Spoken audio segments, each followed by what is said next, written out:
जय हिंद साथियों, नमस्कार। मैं प्रभुदान चारण आपका हार्दिक स्वागत करता हूं, अभिनंदन करता हूं। तलब लग चुकी है मंजिल की, खुद को आग में झोंक लेंगे। ठोकरें कहती है मारा जाएगा, हौसले कहते हैं देख लेंगे। जी हाँ, देख लेंगे, जरूर देख लेंगे। परंतु यहाँ सबसे पहले हम देखते हैं कि प्रमुख ऐतिहासिक कथन। यहाँ से सीधा सीधा फैक्ट है, अपने को याद रखना है और सीधा सीधा सवाल पूछा जाता है। कैसे पूछा जाता है? जैसे सबसे पहले पूछा जाएगा कि मुट्ठी भर बाजरे के लिए मैं हिंदुस्तान की बादशाहत खो देता, ये कथन किसने कहा था? तो ये कथन शेरशाह सूरी ने कहा था। शेरशाह सूरी ने ग्रीष्मेल युद्ध में ये कहा था, जब मालदेव से ये युद्ध हो रहा था उस समय जो ये शेरशाह सूरी की सेना थी, इनको गोरा और बादल ने पीछे धकेल दिया था। उस समय बड़ी मुश्किल से ये शेरशाह सूरी वो युद्ध जीतते हैं, तब उनके मुंह से ये कहावत निकलती है। उसके बाद में राजस्थान में कोई छोटा सा राज्य भी ऐसा नहीं है जहां थर्मोपली रणभूमि ना हो, और शायद ही कोई ऐसा नगर मिले जहां लियोनिडिस जैसा वीर पुरुष उत्पन्न ना हुआ हो। ये भारत राजस्थान की इस रणभूमि के लिए, राजस्थान की इस भूमि के लिए कर्नल जेम्स टोड ने कहा था। ये सवाल सीधे सीधे अपने को एग्जाम में पूछे जाते हैं। इसके बाद में ये राजा लोग देशपति जमीन का ठाकर छे, जे सारा ही हिमालय की गलिया सु निकलिया से। ये डिंगल भाषा का है, ये ध्यान रखना। और ये सूर्यमल मिश्र जी ने कहा था, जो सामंतशाही व्यवस्था थी उसके बारे में। चलो दिल्ली मारो फिरंगी, सबको पता है। ये जोधपुर लीजियन की जो बटालियन थी, उन्होंने कहा था 1857 की क्रांति में इनका ये जो उद्घोष वाक्य था कि चलो दिल्ली मारो फिरंगी। एरिनपुरा जो छावनी थी ना, उनके ठाकुर वो जो क्रांतिकारी थे, उनका ये उद्घोष था। तुम तो तीर चलाते जाओ, चाहे हिंदू मरे या मुसलमान, इस्लाम का तो फायदा ही होगा, ये आसफ खान ने कहा था।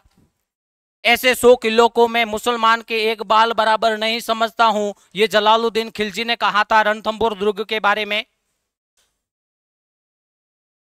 मेरी माँ अगर रोती है तो उसे रोने दो, मैं अपनी माँ को हंसाने के लिए हजारों माताओं को रुलाना नहीं चाहता हूं, ये वीर पुरुष प्रताप सिंह बारठ ने 1917 में कहा था, जब हार्डिंग हत्याकांड, बम हत्याकांड हुआ था तब। अल्लाह ने जब दिल पर मोहर लगा दी है तो मैं उनकी मोहर को कैसे तोड़ने की गुस्ताखी कर सकता हूं, ये मान सिंह ने कहा था अकबर को। अकबर ने बहुत प्रयत्न किया था मान सिंह को धर्म परिवर्तन करने के लिए, तब मान सिंह ने ये कहा था। कांग्रेस के राष्ट्रव्यापी आंदोलन का सरल समाधान बंदूक की कुछ गोलियां हैं, ये जोधपुर के प्रधानमंत्री सर प्रताप सिंह ने 1920 में कहा था। यदि अनुयायी होने का अर्थ उनके लिए जीवन का बलिदान करना है, तो मैं अपनी जान पहले ही हथेली पर लेकर घूम रहा हूं, यह भी मान सिंह प्रथम ने ही कहा था। जब मान सिंह को अपने आस पड़ोस के राजाओं ने कहा कि तुम मुगलों की गुलामी करते हो, तुम उनके अनुयायी हो, तो उनके मुंह से ये निकला था कि अगर अनुयायी होने का अर्थ ये है कि मैं भाई उनकी सेवा में रहता हूं, तो मैं अपनी जान पहले ही देने को तैयार हूं, मुझे इसमें कोई संकोच नहीं है। मैं नौकरी करूंगा तो अंग्रेजों को भारत से कौन निकालेगा, ये अर्जुन लाल सेठी ने कहा था। हरे घासरी रोटी ही जद वन बिलावड़ो ले भाग्यो, छोटो सो अमरो चीख पड़ियो, जद राणा रो सोयो दुख जाग्यो। आप गाना सुनते हो महाराणा प्रताप के बारे में, इस प्रकार का ये जो लिखा है, ये कन्हैया लाल सेठिया ने लिखा है।